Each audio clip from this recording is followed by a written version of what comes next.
मथुरा नगरी उत्सव के रंगों में डूबी थी। राजा की यह अखाड़े में साल का सबसे बड़ा आयोजन महाशौर्य अखाड़ा शुरू होने वाला था। हजारों लोग उमड़ पड़े थे। रथों की कतारें, बच्चों की हंसी, गंधों की खुशबू, हवा में उत्साह तैर रहा था। भीड़ में चर्चा सिर्फ एक नाम की थी, वयम, मथुरा का युवा पहलवान, जिसका जोश और ताकत सबको हैरान करते थे। वयम के अंदर एक अलग सी आग थी। साल भर उसने तपस्या की थी। सुबह की ठंडी नदी में डुबकी लेकर अभ्यास, दोपहर में बलराम के शिष्यों के साथ कुश्ती, रात में रोशनी बुझाकर अकेले दांव की साधना। उसका सपना था, एक दिन मथुरा का सबसे महान योद्धा बनूंगा। ढोल नगाड़े बजे, भीड़ गरजी। राजा उग्रसेन ने मैच की घोषणा की। वयम आत्मविश्वास से भरे कदमों के साथ अखाड़े में उतरा। उसका पहला प्रतिद्वंद्वी भारी भरकम था, मगर अनुभवहीन। जैसे ही मुकाबला शुरू हुआ, वयम ने बिजली की गति से दांव लगाया, अपने प्रतिद्वंद्वी को धूल चटा दी। भीड़ तालियों से गूंज उठी। वयम, वयम, वयम! वयम के चेहरे पर विजय की चमक थी। धीरे धीरे वह चमक घमंड में बदलने लगी। वह भीड़ की ओर मुड़ा। कौन कहता है मथुरा में कोई मुझसे आगे है? देख लेना, एक दिन मेरे जैसा योद्धा जन्म भी नहीं लेगा। भीड़ ने और जोर से जयकार की। कृष्ण ने दूर से सुना। उनकी आंखों में करुणा थी, पर वे मौन रहे।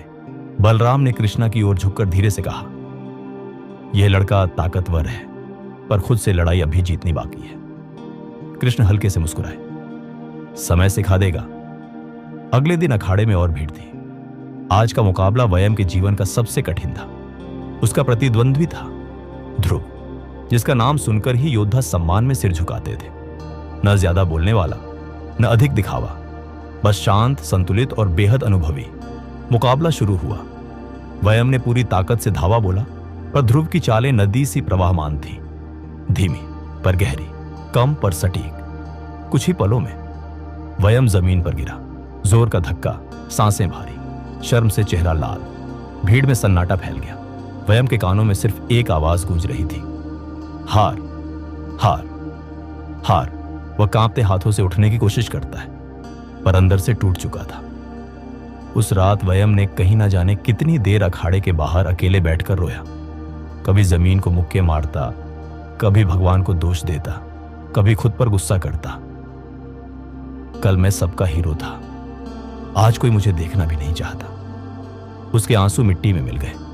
रात का समय, अखाड़े की मिट्टी पर हल्की चांदनी पड़ रही थी। अचानक वह महसूस करता है, पीछे कोई खड़ा है।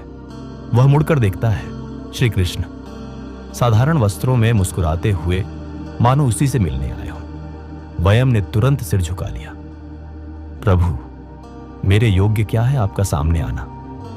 मैं तो हार चुका हूं, मैं तो कुछ भी नहीं हूं। कृष्ण उसके पास बैठते हैं, मिट्टी को हाथ में लेते हैं, उंगलियों के बीच धीरे से बहने देते हैं। धीमे स्वर में बोले, वयम, मैं तब भी तुम्हारे साथ था जब तुम जीत रहे थे, और अब भी हूं जब तुम टूट रहे हो। वयम की आंखों से आंसू बह निकले। कृष्ण ने उसकी ओर देखते हुए कहा, कल की जीत ने तुम्हारे अंदर अहंकार जगाया, और आज की हार ने तुम्हारी शक्ति छीन ली, और यह दोनों ही स्थितियां तुम्हें तुम्हारे मार्ग से दूर ले जा रही हैं। वयम धीरे से बोला, तो मैं क्या करूं प्रभु? कृष्ण मुस्कुराए और धीमे स्वर में एक कथा सुनाने लगे।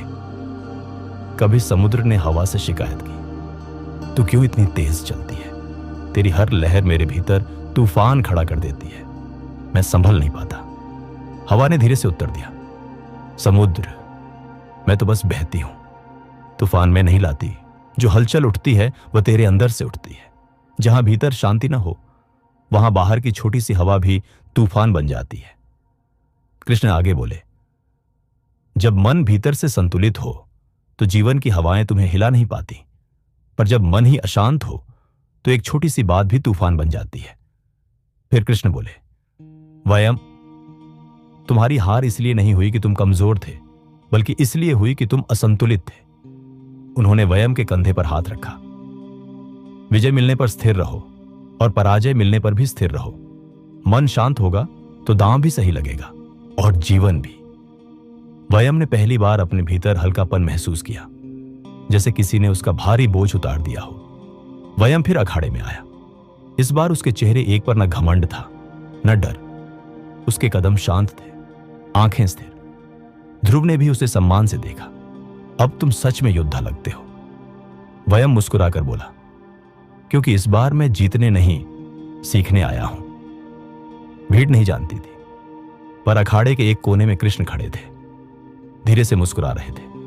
जीत और हार दोनों नदी की लहरों की तरह आती जाती है, पर सच्चा योद्धा वह जो हर लहर में अपने मन को शांत रखे। दोस्तों, वीडियो को शेयर और लाइक करें ताकि और लोग भी इसका अर्थ महसूस कर सकें। ऐसी और कहानियां देखने के लिए चैनल को सब्सक्राइब करें।